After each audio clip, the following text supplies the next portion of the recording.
Hello, bachcho. Let's see the question.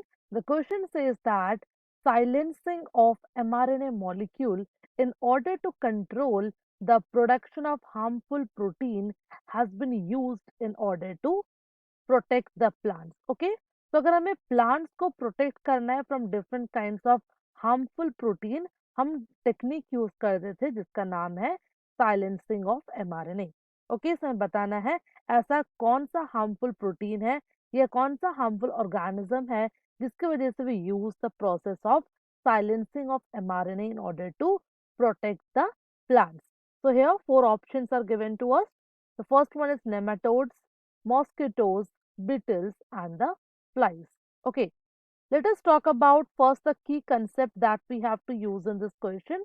तो हम कह सकते हैं यहाँ पे जो की कंसेप्ट हम यूज करें that is the silencing of mRNA. Okay, यहाँ पे जो की कंसेप्ट यूज हो रहा है that is the silencing of mRNA. चलिए सबसे पहले जानते हैं what we mean by this term that is silencing of mRNA. Fine, तो जब हम बात करते हैं साइलेंसिंग ऑफ mRNA हम कह सकते हैं हम क्या कर रहे हैं, we take a certain portion of the mRNA और उस certain portion of the mRNA को हम साइलेंस कर रहे हैं और वी कैन से हम उसको म्यूट कर रहे हैं.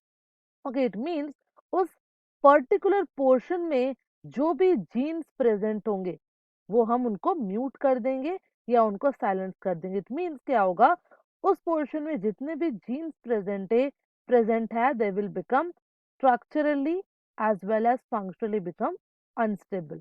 तो ये स्ट्रक्चरली और फंक्शनली अनस्टेबल हो जाएंगे, देयरफॉर वो अपना फंक्शन परफॉर्म नहीं कर पाएंगे.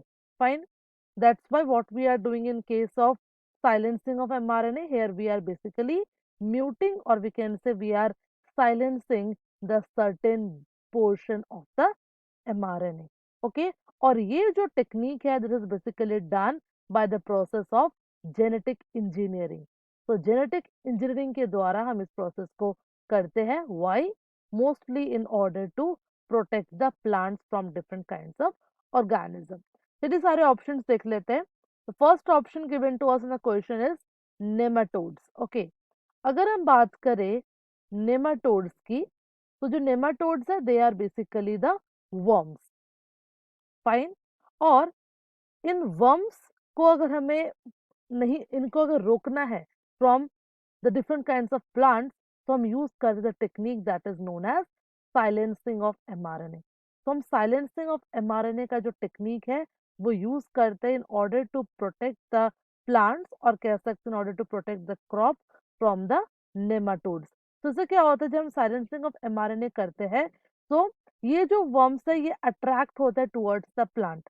तो जब हम ये प्रोसेस करते से क्या होता है, वर्म्स को कोई ऐसा सेंट या ऐसा कोई स्मेल नहीं आता जिसकी वजह से वो प्लांट की तरफ अट्रैक्ट हो सके. That's why we can protect the plant. Fine, तो ये जो ऑप्शन होगा that will be the correct option here because nematode से प्रोटेक्शन के लिए हम यूज करते हैं technique that is known as silencing of mRNA. चलिए बात करते हैं सेकेंड ऑप्शन की गिवन टू अस हियर. अगर हम बात करें मॉस्किटोज की, ठीक है, तो अगर मॉस्किटो से हमें प्रोटेक्शन चाहिए तो हम क्या यूज करते हैं, बेसिकली एक पर्टिकुलर टाइप ऑफ प्लांट का यूज किया जाए that is known as citronella. जो सिट्रोनेला प्लांट है we can say it is a natural repellent of mosquitoes. तो ये एक्ट करते हैं as the natural repellent of mosquitoes और मॉस्किटोज को भगाने के लिए we do not use the silencing of mRNA technique. That's why ये ऑप्शन हमारा गलत हो जाएगा. चलिए बात करते हैं ऑप्शन सी का. The option C given to us here is beetles. अगर हम बात करें बिटल्स की तो बिटल्स को अगर हमें प्रोटेक्ट करना है या कैसे उनको दूर भगाना है from any kind of crops और अगर फ्लाइज को दूर भगाना है we do not use the silencing of mRNA बल्कि हम डिफरेंट ऑर्गेनिजम्स का इस्तेमाल करते हैं. Different organisms are basically use. और अगर हम बात करें फ्लाइज की तो in case of flies the plant that we use in order to protect it from the crop उसका नाम है लेवेंडर. तो मोस्टली लेवेंडर का इस्तेमाल किया जाता है to protect the crop from the flies. तो ये दो ऑप्शन भी हमारा गलत हो जाएगा. So from all these, we have seen that the correct answer for this question will be option A, that is nematodes.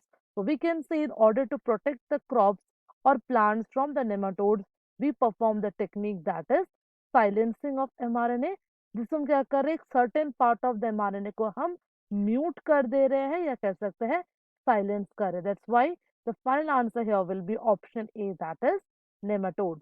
I hope you understood the question well. Best of luck.